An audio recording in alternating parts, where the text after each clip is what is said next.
ঢাকা বিশ্ববিদ্যালয় ক্যাম্পাসে ছাত্র রাজনীতি থাকবে কি থাকবে না কিংবা কোন প্রক্রিয়ায় থাকবে সে বিষয়ে লিখিত প্রস্তাবনার দাবি জানিয়েছে ছাত্র সংগঠনগুলো।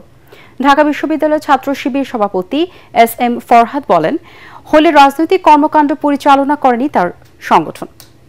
কোন সংগঠনের এজেন্ডা বাস্তবায়ন মেনে নেওয়া হবে না জানিয়ে তিনি বলেন, বিশ্ববিদ্যালয় প্রশাসনকে শিক্ষার্থীদের সাথে আলোচনা করেই এই বিষয়ে সিদ্ধান্ত নিতে হবে।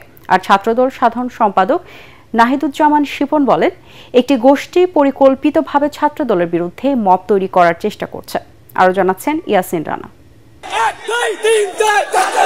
জাতীয়তাবাদী ছাত্রদলের ঢাকা বিশ্ববিদ্যালয়ে 18 হলের কমিটি ঘোষণার পর শুক্রবার রাতে ছাত্রাবাসগুলোতে রাজনৈতিক কর্মকাণ্ড নিষিদ্ধের দাবিতে বিক্ষোভ করে শিক্ষার্থীরা। আবারও গণরুম, গেস্ট রুম কালচারে শিক্ষার্থীদের নির্যাতন করা হতে পারে আশঙ্কা প্রকাশ করে তাদের এই প্রতিবাদ।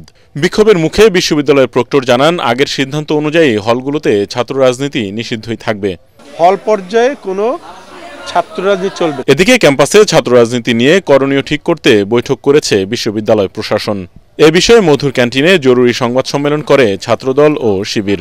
ঢাকা বিশ্ববিদ্যালয় ছাত্রদলের সাধারণ সম্পাদক নাহিদুজ্জামান শিপন বলেন, বিগত সময়ে হলগুলোতে ছাত্রলীগ যে নষ্ট রাজনীতি করেছে তার দায় নেবে না ছাত্রদল। হলে ছাত্র রাজনীতি নিয়ে বিশ্ববিদ্যালয় প্রশাসনকে সুস্পষ্ট ব্যাখ্যা দিতে হবে। রাজনৈতিক অধিকার সকল শিক্ষার্থীর রয়েছে। ঢাকা বিশ্ববিদ্যালয়ের শিক্ষার্থীদের যে আবেগ, অনুভূতি, তাদের মনোভাবকে ধারণ করে আমরা আমাদের রাজনৈতিক কার্যক্রম পরিচালনা করি। সেই জায়গা থেকে রাজনীতিটা কিভাবে পরিচালিত হতে পারে, শিক্ষার্থীদের কল্যাণে কিভাবে হতে পারে, সেটি নিয়ে বিশ্ববিদ্যালয় প্রশাসনের সাথে আলাপ আলোচনা হতে পারে, সামাজিকভাবে চুক্তিবদ্ধ হতে পারে।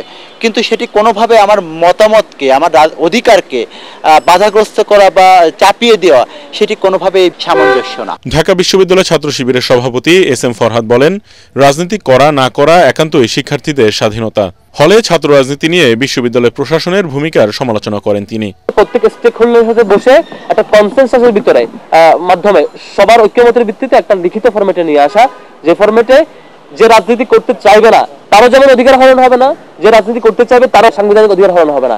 একই সাথে বিশ্ববিদ্যালয়ের অধিকাংশ শিক্ষার্থীর যে প্রত্যাশা, হল এবং আবাসিক এরিয়ার যে সেফ থাকা, এবং একই সাথে রাজনৈতিক সংগঠনগুলোর যে প্রত্যাশা বিশ্ববিদ্যালয় এরিয়ায় তার রাজনৈতিক কর্মসূচি বাস্তবায়ন করতে পারা, সবগুলোর সামষ্টিক প্রত্যাশাগুলো মাথায় রেখে এবং সবার সম্মতিতে একটা লিখিত ফরম্যাটে লিখিত অ্যানাউন্সমেন্ট আসার আগ পর্যন্ত শুধুমাত্র মৌখিক ঘোষণার উপর আমরা কোনো ধরনের আস্থা রাখতে পারছি না। তবে বর্তমান পরিস্থিতি ডাকসু নির্বাচনে কোনো প্রভাব ফেলবে না বলে দাবি করেন ছাত্রদল ও শিবির নেতারা। ইয়াসিন রানা, ATN বাংলা, ঢাকা।